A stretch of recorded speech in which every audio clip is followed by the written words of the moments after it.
governar o dia e lua para governar a noite.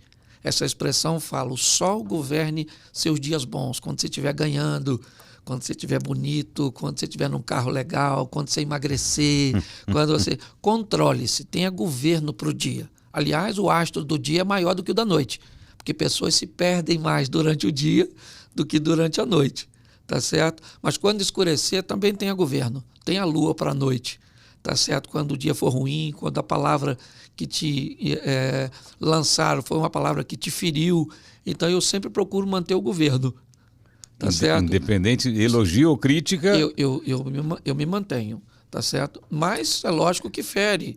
Mas aí eu, às vezes, procuro humor. Esses dias o cara ouviu uma mensagem minha e postou que eu era o anticristo. Pô, você deve ser o anticristo. Aí eu falei, pô, cara, eu não sou não, nem tanta influência eu tenho assim.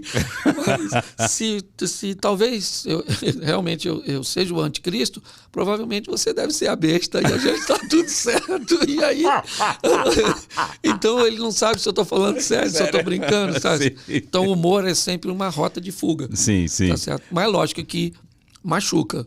Machuca? Machuca. Mas todas as vezes que você discute com alguém, Celso, se esse alguém de projeção é menor que você traz a ele para o seu nível. Certo? Sim. Se ele é maior que você, ele te leva para o nível dele.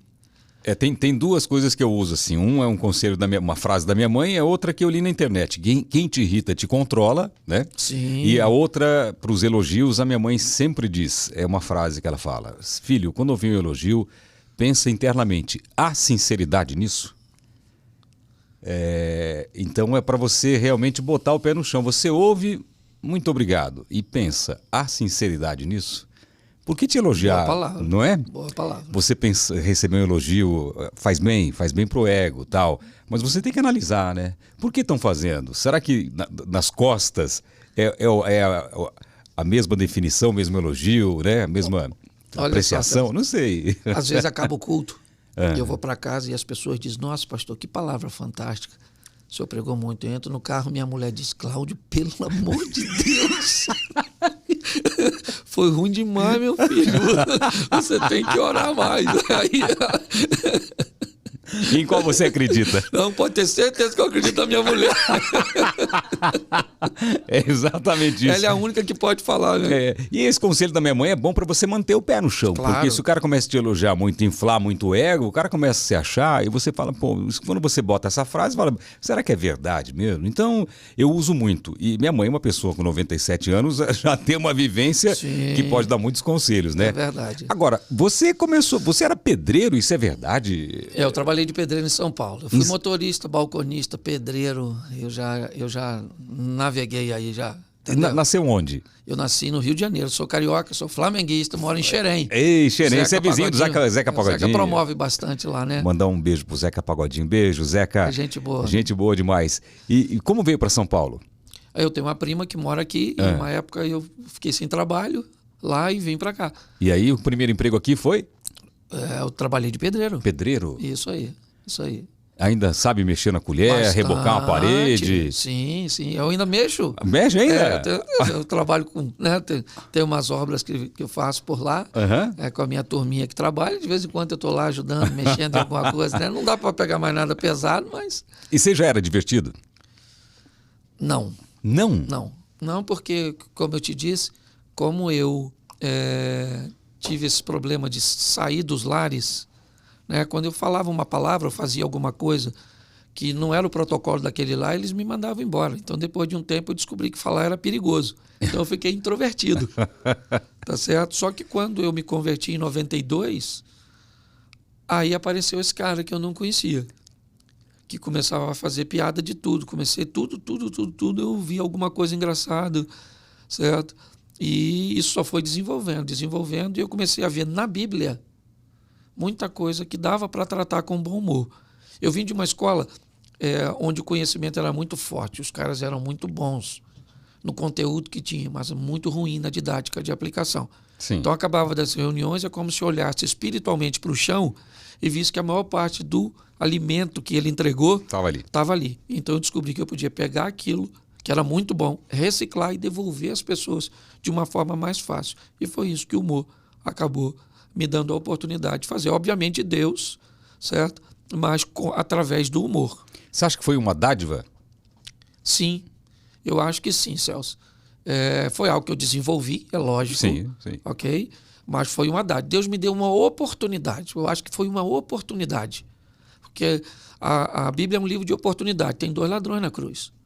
A oportunidade está para os 2. Ok? Ela é a mesma. A distância provavelmente ela é a mesma. Sim. Certo? Um estava na esquerda, outro na direita E pronto. Mas a distância era É a mesma. Mas o Salvador estava no meio. Por que ele salvou um só? Porque ele aproveitou a oportunidade. A Bíblia diz que o sol nasce para todos, a chuva também. Então, algumas pessoas aproveitam oportunidades e outras acham que nem tem porque não conseguem perceber. Aliás, aproveitando esse assunto, eu fiz uma pergunta já para algumas pessoas, inclusive para um padre, e o padre não teve uma resposta. Eu entrei no Instagram esses dias e um cara contou uma história interessante de um milagre. Ele falou que o pai dele foi diagnosticado com metástase e o médico disse o seguinte: você tem 2 semanas de vida. Aquele desespero na família. O pai ia morrer, 2 semanas de vida, e a filha, a neta, né, dessa pessoa que estava condenada, né, desenganada pelos médicos, sonhou, uma criancinha, sonhou e acordou no café da manhã e disse: papai, sonhei com o vovô e o vovô está curado. Aquilo balançou a família, o avô voltou no médico e falou: quero fazer exames. O cara falou: não é hora de lutar, é hora de aceitar. Não, mas eu quero insistir, fizeram exame, ele não tinha nada, estava curado. Então aconteceu um milagre. Um cara muito sério contando isso na internet. E aí, quando eu fui ler os comentários, a gente sempre vai nos comentários, né? Ver os abençoados falando. Aí começou uma galera a dizer: mas por que Deus escolhe só um para curar, ou alguns, e não cura todos? E eu fiz essa pergunta e fiquei pensando sobre isso. Por quê? Olha, essa é uma pergunta que você não tem. Não tem resposta. Não tem resposta. Ninguém vai poder te responder isso. Certo? Porque ele é soberano e ele faz o que quer, do jeito que quer, na hora que quer. Para quem quer? Para quem quer. Por exemplo, a Bíblia conta a história de Noé beber um pouco demais, certo? Ficou nu dentro da sua tenda. Deus não falou nada, certo? Nasce Sansão e Deus diz: você não toma vinho e, aliás, não vai comer nem uva. Então, os 2 eram servos de Deus, certo? Um faz algo aqui que o outro sequer pode chegar perto aqui, porque o relacionamento com Deus é muito particular, muito individual. Outra coisa que é bom nós ressaltarmos é que para Deus ninguém morre. Quem fica chorando é quem ficou. Entende? Então, eu sempre digo, a morte é ruim para quem fica. Exatamente. Então, Deus, por que você quer que... hoje sua mãe tem 91 anos, é isso? 97. 97. Se ela tiver 120... você não quer que ela morra. Não. Se ela tiver 200... e nem ela quer morrer. Exatamente. Então, o que acontece? Independente de quando ela chega, a cura chega, essa pessoa que alguém está perguntando por que ela morreu, tá certo? Ou ela vai morrer, um dia ela iria morrer do mesmo jeito. E alguém iria estar fazendo essa mesma pergunta. Ok? Então, a grande questão é que as pessoas morrem para pessoas, mas não morrem para Deus. E ninguém vai sensibilizar a Deus não entendendo. Deus diz: eu sei que você não me entende. Há uma diferença muito grande entre eu e você, certo? Você tenta me entender, certo? E não consegue. Eu consigo te entender e está tudo certinho. Então... Mas isso é uma palavra muito confortadora para quem perde alguém. Porque não morreu para Deus, morreu para quem ficou. Exatamente. E sabe que às vezes eu falo assim, a gente fica tão preocupado com a morte, mas será que a morte não é o melhor da vida perante Deus? Porque no momento que você descansa, ou que você vai para a vida eterna, para alguns não, acho que é o pior, né? Porque para alguns não vai, alguns não vão para o céu, né? Existe inferno, pastor? Existe inferno. E tem aquela seleção realmente, você vai para lá, vai para cá, porque o que o meu pastor me explicou foi o seguinte, que eu imaginava assim, que a gente morre e os abençoados, quem está ali seguindo a palavra de Deus, uma pessoa reta, fez tudo que tinha que fazer aqui, morre, dá um tempinho e já tem um encontro com Deus, já está lá, tem um encontro. Não sei se é assim, mas me falou que não é assim. Que vai ter o dia disso e que vai demorar? É mais ou menos assim, não? É mais ou menos assim. Nós temos, a Bíblia diz o seguinte: agora vejo por espelhos um enigma, mas um dia verei face a face e eu conhecerei como eu sou conhecido.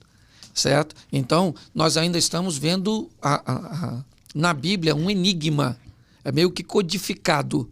ok? Não é tão claro quando, como, mas nós temos algumas informações que nos norteiam, Sim. tá certo? A Bíblia fala que existem duas vidas, tá certo? A primeira é essa que nós vivemos aqui no corpo, tá certo? A segunda vida é a vida eterna, a vida da alma.